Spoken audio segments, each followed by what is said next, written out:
The Trump administration is stepping up its crackdown on undocumented immigrants following a weekend of mass deportations and raids that have swept multiple cities in the United States. Immigration and Customs Enforcement, it's also known as ICE, they said 956 arrests were made on Sunday across the country, the largest number of arrests in a day since the Trump administration took over. That includes places like Atlanta, where the Drug Enforcement Administration has been supporting ICE with its operations. The White House now says that Colombia agreed to its terms following a sharp escalation in tensions between the two nations at issue accepting deportation flights. President Trump threatened to impose tariffs on Colombia and impose visa sanctions on its government officials. That's after the country denied entry to 2 U.S. deportation flights. That prompted the Colombian president to threaten retaliatory tariffs on the U.S. Well, on Sunday, NBC's Gabe Gutierrez spoke with President Trump's border czar, Tom Homan, about the dispute with Colombia, normally a very close ally. The country needs to take back their citizens. I mean, and I think that we got a strong president, President Trump. He made Mexico remain in Mexico. They didn't want to do it. He made El Salvador take back MS-13 members. They didn't want to do it. We got a strong president who's going to demand action. If they don't act, then there'll be consequences. In a few moments, we'll speak with NBC's Priya Sridhar, who is in El Paso, Texas. But first, let's get to our Homeland Security correspondent, Julia Ainsley. Julia, good morning. So walk us through this dispute between the U.S. and Colombia over these deportation flights. How did it all unfold, and how ultimately was it resolved?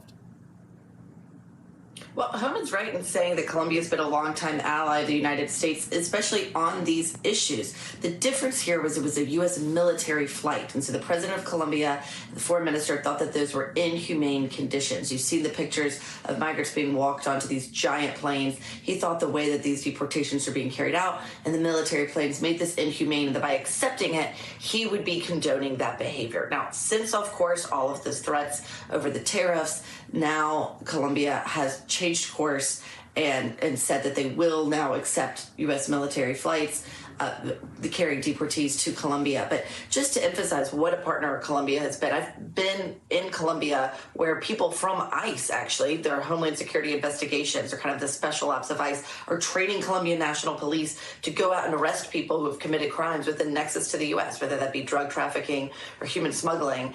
It's a close partnership. They've always accepted back deportees, and they've done a lot to stop the flow of Venezuelans coming to the United States. In fact, no country's taken in more Venezuelans who have fled the conditions in that country than Colombia, and a lot of that is because of U.S. investment. So it's just so critical to the whole operation in terms of what Trump wants to do at the border, even what the Biden administration's plans were to curb border numbers. Without Colombia, it's not just accepting deportations, it also means a lot more people flowing through that part of the world. Julia, let's talk about what we saw here at home over the weekend, multiple raids, operations taking place across the country. What have we seen so far? Well, we learned from ICE yesterday, they said they did over 900 arrests in a single day.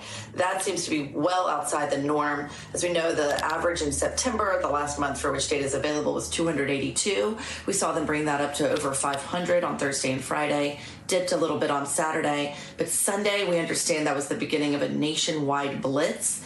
And I think that those are going to be continued arrest numbers at least through the week. One of the reasons they're so high is because they're not just depending on ICE agents anymore. So I'm told it's all hands on deck, and they're bringing in those DHS components. That means DEA. We saw DEA do operations in Atlanta, like you mentioned. We've seen operations in Los Angeles. And then the biggest place by far has seemed to be Chicago, where there have been quite a number of arrests over the weekend. We still want to get a breakdown of how many arrests ICE has done, because I think that that's a good way to compare exactly what's changed here.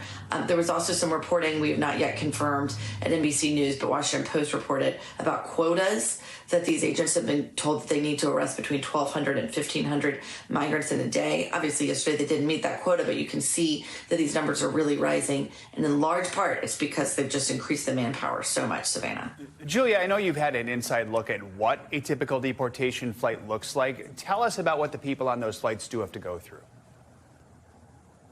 Well, I should say those weren't military flights because that's new as of this week, but just the Friday before Trump took office, my producer, Lars Strickler, and I were able to go to Harlingen, Texas, and see a plane that carried over 100 migrants back to Honduras. And we watch as they come off of a bus, usually leaving detention. They're in what they call restraints. You would call them handcuffs, and a lot of times they're connected to chains around their feet. Everyone is chained except for children and parents who are traveling with children. They're only allowed to bring a 40-pound bag onto the plane. That's it. And those aren't carry-ons. They go underneath. There's a lot of security that goes in place. In fact, they have about 20 staff on the plane, whether they be medical personnel, security, or the pilots themselves, in order to have a secure flight out of the country. They do say there have been some incidents in the past, but also if they're not considered high risk, they are allowed to get about and move around the plane as well. All right, Julia Ainsley, thank you so much for your reporting here. Thanks for watching. Stay updated about breaking news and top stories on the NBC News app or follow us on social media.